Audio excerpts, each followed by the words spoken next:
Hi, I'd like to talk about Swift some more and continue my discussion with the playground here. And for this discussion, I'd like to talk about arrays. What I'm going to do is I'm going to close this playground and make a brand new playground. So to make a new playground, you can go to the File menu and choose New. Oh wait, I got to switch to Xcode here. You could click on this thing, but you can also choose File, New, Playground. Okay. And I'm going to call this one Array Playground. Okay.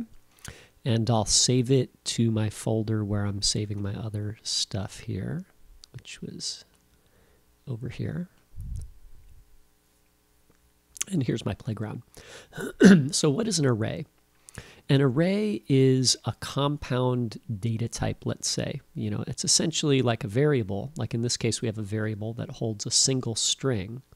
An array is a compound type, so it could hold a whole list of strings, okay, several of them. So in other words, you know, if I have, you know, one value here, the array could hold, you know, 5 or 6 or 10 or 100 values, okay?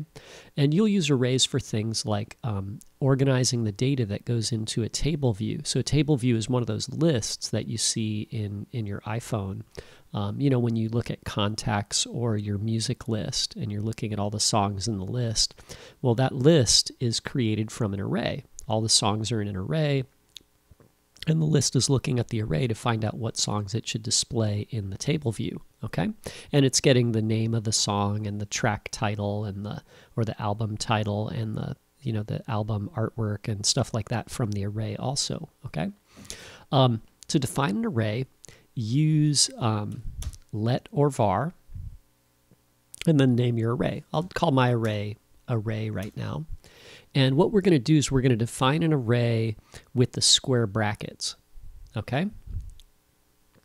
So you can see I have the square brackets here, and it says 0 elements. So every item in the array is called an element. So if I was to add some items to my array here, a series of strings, then it would say, you know, my array has these 3 items in it now. So there's 3 elements there. This is the first element, the second element, and the third element, okay? To get an item out of an array, use the name of the array, the variable name, followed by the square brackets, and inside the square brackets include the index. So if I put a 0 here, what's happening is I'm telling the computer that, you know, I want to access the array that I've created, and I want to access an element by its index. And every item in the array has an index, and the index begins at 0. So the first item here is index 0, and the second one is index 1 and index 2. Okay?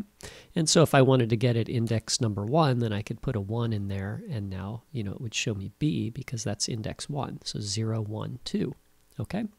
And, you know, I use the name array here. It's kind of generic. You know, you might make a variable here called names or names array, and then set it equal to a value. Now, if you don't have any names in your array yet, you know, this is going to create an array with 0 elements in it, but my array doesn't know what type of elements we're going to store. And actually, you know, Swift is okay with that, but it would prefer that we set the type of each of the elements in the array. Up here, we've you know, implicitly, you know, set the type to string. So we've got an array of strings, right? We've got an array, and all the elements in the array are each a string. Down here, I've got an empty array, and what the element type is, we don't know, okay? So if you want to set the type, you can say the type here, and then follow it with the parentheses, okay? So doing it this way, I've created an array that's going to have strings in it, and it's empty, okay? Here I can create an array of strings, and it starts with an initial set of 3 strings, okay? If you want to find out how many items are in the array, I'll use the first one for this example. You can say array.count, and then it'll tell you how many items you have, 3, okay?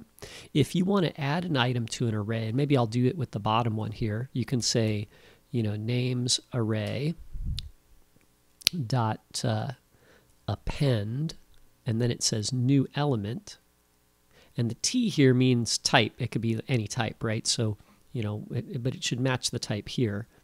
So I'll put a string in here and I'll say, Joe. And then now my array has one item in it. And if I was to say, names array dot count, then it's going to say 1 because I have one item in there. Let's add another item. Let's say names array dot append Cindy. And now if I said, maybe I'll just move this line down here. Well, I'll leave that there. I'll say names array dot count. And now we have 2 items in the array. Okay? So arrays are pretty handy. There's a lot of stuff you can do. I mean, a lot of things in your program, you might just keep track of one value, but in a lot of cases, you're going to keep track of, a certain number of values and you don't know how many there are.